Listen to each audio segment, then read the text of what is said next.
Magandang araw! Sa video na ito, pag-uusapan natin ang iba't ibang organisasyon ng negosyo. Aalamin natin kung ano ang kahulugan ng bawat isa, pati na rin ang kanilang mga kapakinabangan at hindi mabuting bahagi.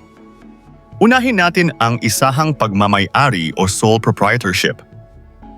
Ito ay uri ng negosyo na pag-aari ng isang tao, ngunit maaari pa rin itong magkaroon ng mga empleyado.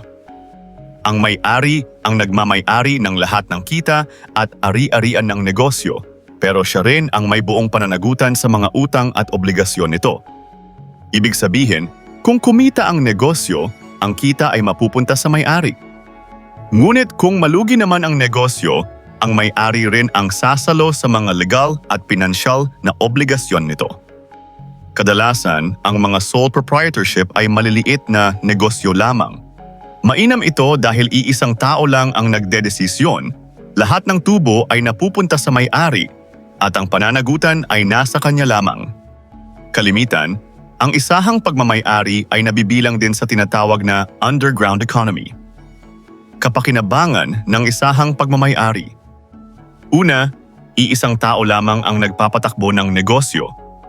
Ikalawa, ang may-ari ay may buong kontrol sa negosyo. Ikatlo, ang may-ari ay walang kahati sa kita ng negosyo. Ikaapat, ang may-ari ay hindi kailangang magsagawa ng maraming pag-file ng buwis o magbayad ng karagdagang buwis para sa may-ari. At ikalima, ang kita ng negosyo ay ibinabawas direkta sa kabuuang buwis ng may-ari. Hindi mabuting bahagi ng isahang pagmamay-ari. Una, may kawalan ng liability protection. Ikalawa, ang may-ari ng negosyo ay personal na responsable para sa lahat ng obligasyon at gastos ng negosyo. At ikatlo, ang may-ari ang siyang nahaharap sa mga personal na problemang maaaring kaharapin ng negosyo. Ngayong alam na natin ang tungkol sa negosyong pag-aari ng isang tao, lumipat naman tayo sa negosyong pag-aari ng dalawa o higit pang tao o partnership. Ito ay isang uri ng negosyo kung saan dalawa o higit pa ang may-ari. Merong dalawang pangunahing uri ng partnership. Una ay ang general partnership, kung saan magkakatulad ang pananagutan ng lahat ng may-ari sa mga utang at obligasyon ng negosyo. Ikalawa naman ay ang limited partnership, kung saan may mga may-ari na may limitadong pananagutan. Sa ganitong uri ng negosyo, mas malaki ang maaaring maging puhunan dahil ito ay galing sa dalawa o higit pang tao. Mas madali ring palawakin ang negosyo dahil mas maraming ideya, kasanayan, at karanasan ang magagamit sa pamamahala nito. May karamay din ang bawat isa sa mga kahihinatnan ng negosyo at ang mga obligasyon ng negosyo ay sasagutin ng lahat ng kasosyo. Meron ding tinatawag na silent partnership. Ito ay tumutukoy sa mga kasosyo na nagbibigay lamang ng salaping puhunan at hindi nakikialam sa pamamahala ng negosyo. Kapakinabangan ng dalawa o higit pang pagmamay-ari. Una, na ibabahagi ang responsibilidad sa mga partner sa pagpapatakbo ng negosyo. Ikalawa, na ibabahagi rin ang mga gastos sa puhunan ng negosyo. Ikatlo, ang mga partner ay hindi kailangang mag-isang mag-isip ng lahat ng detalye tungkol sa pagpapatakbo ng negosyo. At ikaapat, ang pagiging partner ay nagbibigay din ng proteksyon mula sa ilang responsibilidad sa pampublikong pag-uulat at pagbabayad ng buwis. Hindi mabuting bahagi ng dalawa o higit pang pagmamay-ari. Una, may potential na pananagutan o liabilities ang mga partner. Ikalawa, maaring magkaroon ng emotional na issue or conflict sa pagitan ng mga partner. At ikatlo, maaaring magkaroon ng problema sa pagbebenta ng negosyo sa hinaharap. Matapos ang partnership, dumako naman tayo sa isang mas formal at legal na uri ng organisasyon ng negosyo. Ang korporasyon or corporation. Ang korporasyon ay isang legal na organisasyon na hiwalay sa mga may-ari nito. Ang mga may-ari ng korporasyon ay tinatawag na mga stockholder or shareholder. Sa korporasyon, ang mga nagmamay-ari ay may limitadong pananagutan dahil ang korporasyon ay itinuturing na hiwalay na katauhan sa mga taong nagmamay-ari nito. Halimbawa, Kapag nahabla ang korporasyon, maaaring hindi maging bahagi ng kaso ang mga may-ari nito dahil limitado lamang ang kanilang responsibilidad sa pamamalakad ng negosyo.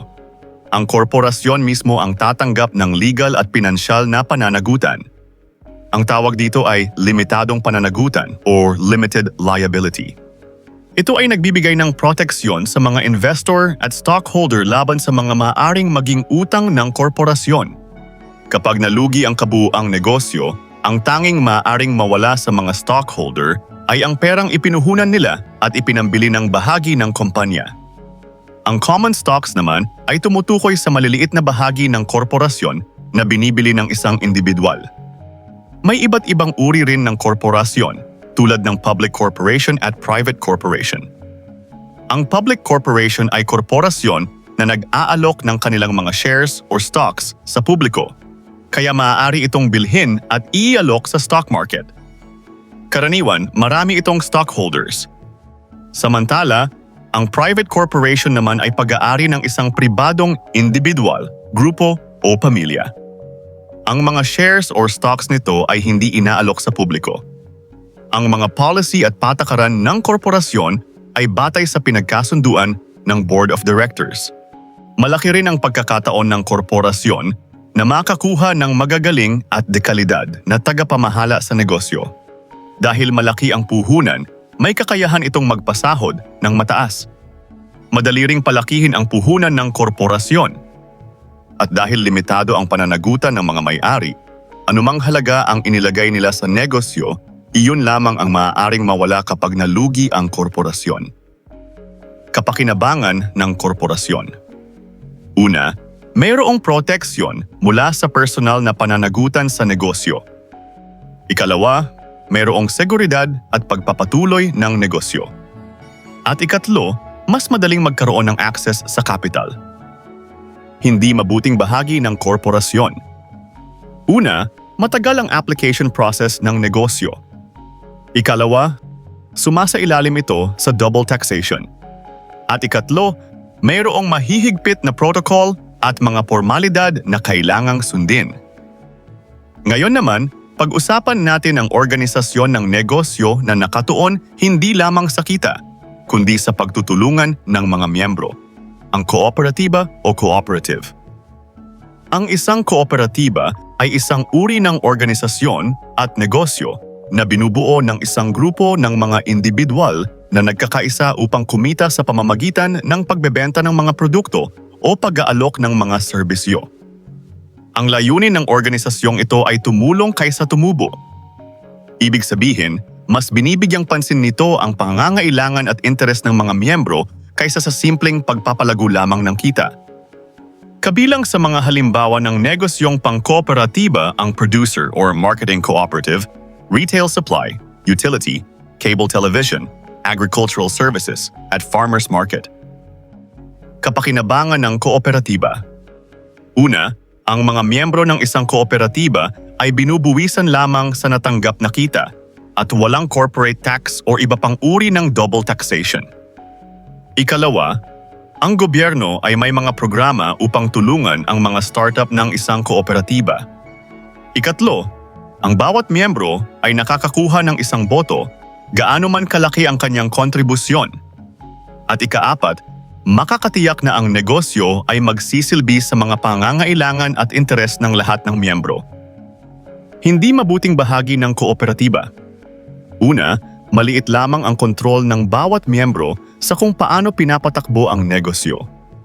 At ikalawa, limitado ang kagustuhan sa negosyo maliban sa kung ano ang magiging desisyon ng buong kooperatiba.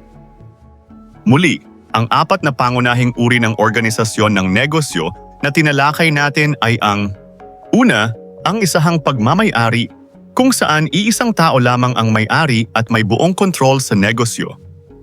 Ikalawa, ang partnership kung saan dalawa o higit pang tao ang nagmamay-ari at naghahati sa responsibilidad ng negosyo. Ikatlo, ang korporasyon na isang legal na organisasyon na hiwalay sa mga may-ari nito at may limitadong pananagutan.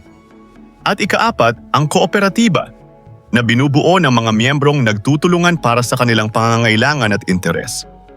Mahalagang maunawaan ang bawat uri ng organisasyon ng negosyo dahil dito nakabatay ang paraan ng pamamahala, paghahati ng kita, pananagutan at pagpapatakbo ng isang negosyo.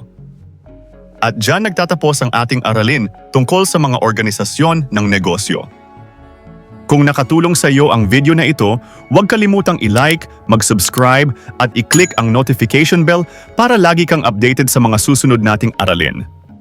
Hanggang sa muli, maraming salamat sa inyong panonood.